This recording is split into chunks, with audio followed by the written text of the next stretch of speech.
സംസ്ഥാനത്തെ സാമൂഹ്യ സുരക്ഷാ ക്ഷേമനിധി പെൻഷൻ ഗുണഭോക്താക്കൾക്ക് സന്തോഷ വാർത്ത. 2025 വർഷത്തെ ആദ്യത്തെ പെൻഷൻ വിതരണം സംസ്ഥാന സർക്കാരിന്റെ ഭാഗത്തു നിന്നും നിരവധി മാറ്റങ്ങളോടുകൂടി ആരംഭിക്കുന്നു. 2024 വർഷത്തിൽ കുടിശ്ശികയായിരിക്കുന്ന 4 മാസത്തിലെ പെൻഷൻ തുകയായ 6400 രൂപയുടെ വിതരണം സമയബന്ധിതമായി സർക്കാർ കൊടുത്തു തീർക്കുമെന്ന് പ്രഖ്യാപിച്ചതിന് പിന്നാലെയാണ് സംസ്ഥാനത്ത് ജനുവരി മാസത്തിലെ ആദ്യ ഗഡു പെൻഷൻ തുക വിതരണം ആരംഭിക്കുന്നതിന്റെ ഭാഗമായി സംസ്ഥാന സർക്കാർ ആരംഭിച്ചത്. ജനുവരി മാസത്തിലെ തനത് പെൻഷൻ തുകയോടൊപ്പം നിലവിൽ കുടിശ്ശികയായിരിക്കുന്ന പെൻഷൻ തുകയിലെ ഒരു ഗഡു കൂടി അനുവദിച്ചേക്കുമെന്നുള്ള റിപ്പോർട്ടുകളായിരുന്നു നേരത്തെ പുറത്തു വന്നത്. എന്നാൽ നിലവിൽ ജനുവരി മാസത്തിലെ തനത് പെൻഷൻ തുക വിതരണം ചെയ്യുന്നതിനുള്ള തുകയാണ് സംസ്ഥാന സർക്കാർ അനുവദിച്ചത്.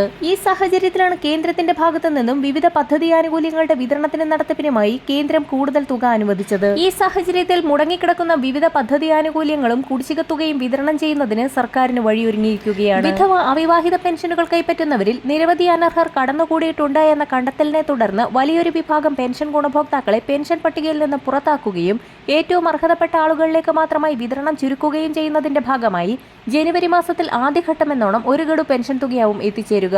അനർഹരെ ഒഴിവാക്കിക്കൊണ്ടുള്ള പുതിയ പട്ടിക പ്രസിദ്ധീകരിക്കാൻ സമയമെടുക്കുന്ന സാഹചര്യത്തിൽ കൂടുതൽ തുക വിതരണം ചെയ്യുന്നത് നിലവിലെ പട്ടികയിൽ കടന്നുകൂടിയിരിക്കുന്ന അനർഹർ തുക തട്ടിയെടുക്കുന്നതിന് കാരണമാകും. എന്നാൽ പെൻഷൻ കുടിശ്ശികയായി കിടക്കുന്നത് വരാൻ പോകുന്ന ബജറ്റിൽ വെല്ലുവിളി ഉയർത്തുന്ന സാഹചര്യത്തിലാണ് സംസ്ഥാന സർക്കാർ ഒരു ഗഡു പെൻഷൻ കുടിശ്ശികയെങ്കിലും തനത് പെൻഷൻ തുകയോടൊപ്പം ഫെബ്രുവരി മാസം 7-ന് നടക്കാൻ പോകുന്ന ബജറ്റിന് മുന്നോടിയായി വിതരണം ചെയ്യാൻ നിർബന്ധിതരായിരിക്കുന്നത്. വിവിധ മേഖലകളിലേക്കുള്ള ആനുകൂല്യ വിതരണത്തിനായി സംസ്ഥാന സർക്കാർ നടത്തിയ കടപ്പത്ര ലേലത്തിലൂടെ ഇന്നലെ 2500 കോടി രൂപ എത്തിച്ചേർന്നിരിക്കുകയാണ്. ഈ സാഹചര്യത്തിലാണ് പെൻഷൻ വിതരണം ആരംഭിക്കാൻ പോകുന്നത്. 26 ലക്ഷത്തോളം വരുന്ന പെൻഷൻ ഗുണഭോക്താക്കളാണ് ബാങ്ക് അക്കൗണ്ടുകളിൽ തുക സ്വീകരിക്കുന്നത്. ഇത്തരത്തിൽ പെൻഷൻ തുക സ്വീകരിക്കുന്നവരിൽ ഒട്ടുമിക്ക ഗുണഭോക്താക്കൾക്കും പെൻഷൻ തുക എത്തിച്ചേരുന്നില്ല എന്നുള്ള പരാതിയും ഇതോടൊപ്പം തന്നെ ലഭിക്കുന്ന തുകയിൽ നിന്നും വലിയൊരു തുക കുറവ് ചെയ്യപ്പെടുന്നു എന്നുള്ള പരാതിയും ഉയർന്ന സാഹചര്യത്തിൽ ബാങ്ക് അക്കൗണ്ടുകളിൽ തുക സ്വീകരിക്കുന്ന ഗുണഭോക്താക്കൾക്കുള്ള സുപ്രധാന അറിയിപ്പ് എത്തിയിരിക്കുകയാണ്. വിവിധ സ്കീമുകളിലായി 8 ലക്ഷത്തോളം വരുന്ന കേന്ദ്രവിഹിതം കൂടി ചേർത്ത് പെൻഷൻ തുക കൈപ്പറ്റുന്ന ഗുണഭോക്താക്കൾക്ക് ആധാർ അധിഷ്ഠിത ബാങ്ക് അക്കൗണ്ടുകളിലേക്ക് മാത്രമേ തുക എത്തിച്ചേരുകയുള്ളൂ. ഇതോടൊപ്പം തന്നെ പെൻഷൻ കൈപ്പറ്റുന്നത്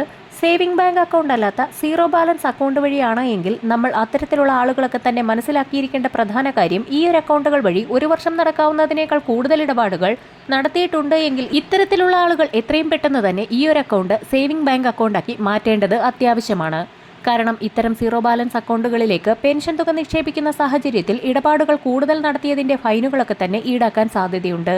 അപ്പോൾ പെൻഷൻ തുകയിൽ കുറവ് വരുന്നതായിരിക്കും. ഇതൊഴിവാക്കുന്നതിനായി ഇത്തരം അക്കൗണ്ടുകളൊക്കെ തന്നെ സീറോ ബാലൻസ് അക്കൗണ്ടുകളൊക്കെ തന്നെ സേവിംഗ് ബാങ്ക് അക്കൗണ്ടുകളിലേക്ക് ചേഞ്ച് ചെയ്യുക.